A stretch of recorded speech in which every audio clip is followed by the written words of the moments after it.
I've created a junk journal for the months of March and April. I'll be filling it up, and I wanted to show you the setup. I'm Emilee, and you found Emilee's Paper, where we're all about scrapping our stash and getting pages done. If you're new here, I hope you'll consider subscribing. Hit the subscribe button and bell icon now. So to bind this, I've used binder rings. I purchased these on Amazon, and I will link to this product down in the description in case you want to get some binder rings. This is not an affiliate link, just for your convenience. So I created the covers with a file folder, and I've created pockets on the front and back covers so I can tuck things into those pockets later. I used this butterfly from a coloring sheet and just fussy cut, and then I embellished it with my Dollar Tree sequins. You'll see lots of sequins throughout this book, and I will probably add more later. I'm just stuck on these Dollar Tree sequins. Throughout the book, I've included these little 3x5 bags, and I can stuff them with tags and other ephemera. I bought these on Amazon as well, and I will link to that product down in the description for your convenience if you'd like to pick some up. I had some 8.5 by 11 scrapbook layouts that I was not using, and so I just decided to use them in this book. I cut the pages in half, and so each page of this album is 5.5 by 8.5. This is an envelope, and I've created a pocket out of it.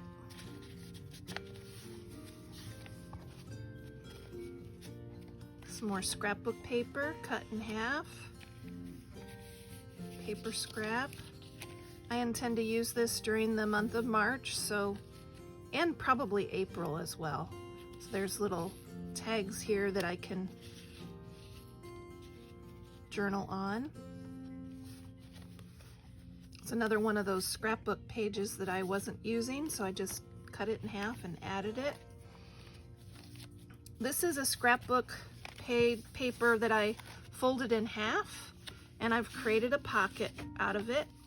And then I have this card from my friend Retta.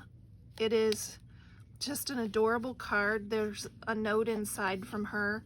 She gave it to me a couple years ago, and I've kept it, and I decided to give it a home here because I just think it's an adorable card, and I like to look at the cards my friends give me and try to save them.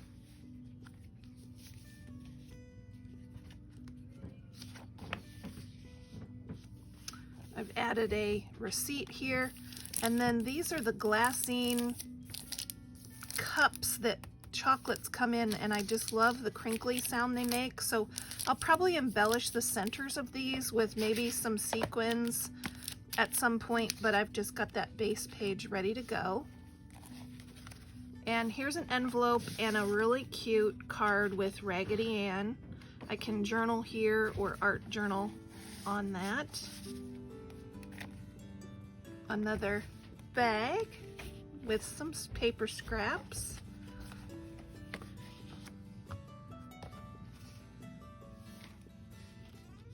You'll see throughout the book I've used a few of my pocket cards. I've just made a embellishment with half the card and then a journal spot with half the card.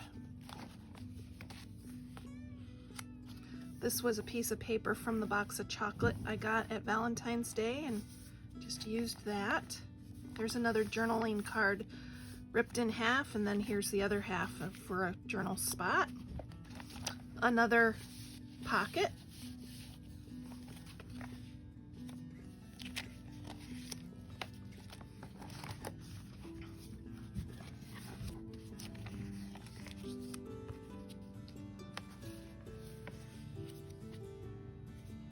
This is the piece of paper that tells you what the chocolate is. They put a little drizzle of chocolate. If it's a V, you know it's vanilla. 3 lines is strawberry, and so on. So I like that. Added it to the book.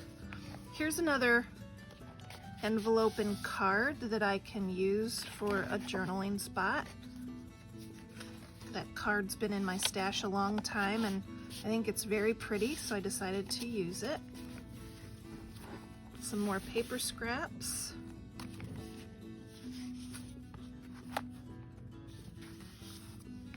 This is a little tuck spot. This is a little matchbook notepad that I can journal or add photos.